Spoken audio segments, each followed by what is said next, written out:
اسلام کہاں ہے؟ وہ اسلام کا نظام عدل اجتماعی کہاں ہے؟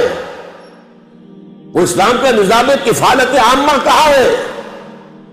وہ سود اور جوئے سے پاک معیشت کہاں ہے؟ وہ عصمت و عفت اور شرم و حیا پر مبنی معاشرہ کہاں ہے؟ جا رہا ہے تیزی کے ساتھ۔ ایلیٹ میں تو ختم ہوا، اب تو رہ گیا ہے کچھ مڈل کلاس میں، لوور مڈل کلاس میں۔ یہ کہاں ہے اسلام؟ جو اسلام ہمارے پاس ہے وہ تو بھارت میں بھی ہے، ظاہر بات ہے، نمازیں وہاں بھی ہے، مسجدیں وہاں بھی ہے، حج کی فلائٹس وہاں بھی جاتی ہے، وہ کیا کبھی ہوا اس اسلام میں جو ہمارے پاس ہے؟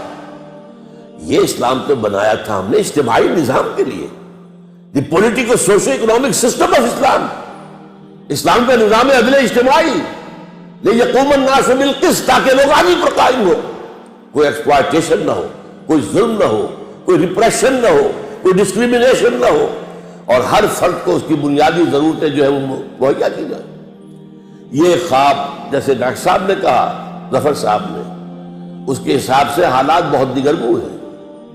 پروفیسر مرزا مظفر صاحب نے آپ کا دل بنانے کی کوشش کی ہے، لیکن واقعہ یہ ہے کہ اس وقت معاملہ کیا ہے؟ مجھے انہوں نے اشعار پڑھے تھے، تیری بربادیوں کے مشورے ہیں آسمانوں میں، وہ ایک آسمان تو وہ ہے، 7 آسمان، ایک آسمان دنیا کا ہے، وہ امریکہ بہادر ہے، آج وہ آسمان ہے، دی سول سپریم پاور آن ارتھ، وہ تلا ہوا ہے۔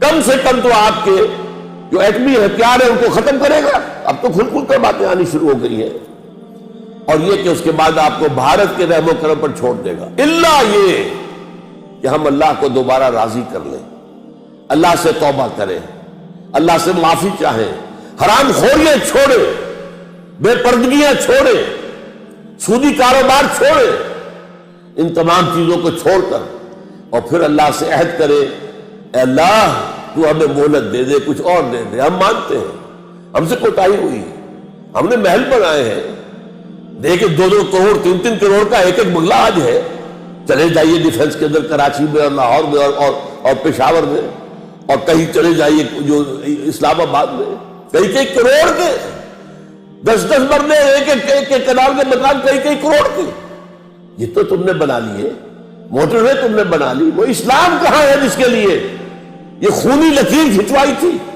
اس سے زیادہ خونی لکیر دنیا میں کوئی ہوئی ہے؟ لاکھوں آدمی مرے ہیں، ہزارہ عورتوں کی عصمت دری ہوئی ہے، ہزارہ عورتیں ہماری جو ہے وہ کڈنیپ کی گئی، انہی کے پاس رہی ہے۔ اور سب سے پہلی بات آپ کو سنا دوں، جب میں میڈیکل کالج کا اسٹوڈنٹ تھا، اس وقت ایک کمیشن بنا تھا انڈیا اور پاکستان کے مابین کہ جو ہندو سکھ عورتیں یہاں رہ گئی ان کو بازیاب کیا جائے، جو مسلمان عورتیں مشرقی پنجاب میں رہ گئی ان کو وہاں سے حاصل کیا جائے، اور پھر انہیں واپس وہاں بھیج دیا جائے، انہیں یہاں لے آیا جائے۔ اس کمیشن کے ایک رکن نے مجھے ایک بات بتائی، وہ جب بھی میں یاد کرتا ہوں میں کب کب کی تاریخ ہوتی ہے، کہتے ہیں وہاں مسلمان عورتوں نے ہمارے ساتھ آنے سے انکار کر دیا۔ بات کیا کہی، 100% درست تھی۔ اب آئے ہمیں لینے کے لیے، جب ہمارے 2-2 3-3 بچے ہو گئے ہیں، اور نمبر 2 تمہارے ہاں ہمیں قبول کون کرے گا؟ کون ہم سے شادی پسند کرے گا؟ تو مسلمان عورتوں نے آنے سے انکار کیا۔ آپ اندازہ کیجیے، یہ مسلمان خواتین محمد کی بیٹیاں ہیں صلی اللہ علیہ وسلم، لیکن اس قیمت پر ہم نے پاکستان لیا۔ کیوں لیا تھا؟ اسلام کے لیے لیا تھا، اور ہم مجرم ہیں اللہ کے۔ اور یہ جان لیجئے، اللہ جہاں رحیم ہے، غفور ہے، ستار ہے، غفار ہے، شدید ذو انتقام بھی ہے، شدید العقاب بھی ہے، سزا بھی بہت سخت دیتا ہے، اور بڑی بڑی سزائیں ہمیں دی گئی ہیں۔ کیا ہسپانیہ میں اسلام ختم نہیں ہوا، جہاں 800 برس حکومت کی تھی، ایک بچہ باقی نہیں رہا؟ یہ ساری سزائیں ہم پر بھی آئی ہیں۔ کیا 1 کروڑ کے لگ بھگ تاتاریوں نے قتل نہیں کیے تھے مسلمان؟ تو یہ نہ سمجھیے کہ نہیں ہوگا اور بن گیا ہے تو ہمیشہ رہے گا، یہ بات نہیں ہے۔ ہاں توبہ اگر کرے، جیسے حضرت یونس علیہ السلام کی قوم نے توبہ کی تھی، عذاب کے آثار شروع ہو چکے تھے، پوری قوم نے توبہ کی تو اللہ نے عذاب واپس اٹھا لیا۔ ہو سکتا ہے اب بھی، لیکن جو ہمارے لچھن ہیں، جو ہمارے شب و روز ہیں، جو ہماری دلچسپیاں ہیں، جو ہمارا رہن سہن ہے، جو ہمارا تمدن ہے، یہ جو ابھی شعر پڑھ رہے تھے کہ تم وضع میں تم ہو نصارہ تو تمدن میں ہنود، یہ مسلمان ہیں جنہیں دیکھ کے شرمائے یہود۔ اگر ہمارے لچھن یہی رہے تو یہ پاکستان نہیں رہے گا۔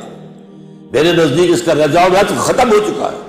واحد پاکستان، آج آپ کی نوجوان نسل پوچھ رہی واحد پاکستان، یہ پاکستان کس لیے بنا؟ آپ نے جو نظریہ دیا تھا اس کا تو کہیں وجود ہی نہیں، وہ تو کہیں ہے ہی نہیں، بلکہ لوگ کہہ رہے ہیں نظریہ کوئی تھا ہی نہیں یا بکواس ہے۔ یہ تو جنرل شیر علی نے ایک خاص موقع پر ایوب خان کے دور میں بنا لیا تھا نظریہ پاکستان۔ نظریہ پاکستان کوئی ہے ہی نہیں۔ میں نے آپ کے سامنے وہ الفاظ پڑھ لیے، میرے پاس اصل الفاظ بھی موجود ہیں، لیکن پڑھ کر سنانا میرے لیے یہاں پر جو ظاہر بات ہے کہ ممکن نہیں ہے کہ اگر اول یہ کہ شمال مغرب میں ہندوستان کے ایک آزاد اسلامی ریاست بنے گی، اور اگر ہمیں موقع مل گیا تو ہم اسلام کے چہرے پر جو بدنما داغ اور دھبے دور ملوکیت میں آ گئے تھے، عرب امپیریلزم کا استعمال کیا ہے، ان دو دھبوں کو دھو کر اسلام کا روح انور، اسلام کا اصل چہرہ، روشن چہرہ دکھا دے، جو اس کی اصل روح یعنی دور خلافت راشدہ کی روح اور عصر حاضر کے تقاضوں کو ملا کر ایک جدید اسلامی ریاست بن جائے۔